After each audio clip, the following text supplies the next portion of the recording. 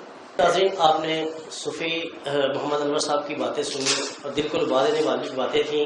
انہوں نے اپنی اولاد کے متعلق بھی بتایا کہ وہ انتہائی خوش نصیب انسان ہیں، اور اگر ان کی پوری لائف دیکھی جائے تو وہ ساری زندگی ان کی جو ہے وہ فلاحی کاموں میں گزری ہے. ہم کو اور آپ سب کو بھی یہی پیغام ہے کہ لوگوں کی خدمت کریں اور لوگوں کی خدمت کا جذبہ لے کر زندگی گزاریں، تاکہ اللہ اور اللہ کی جو مخلوق ہے وہ ہم سب پر راضی ہو.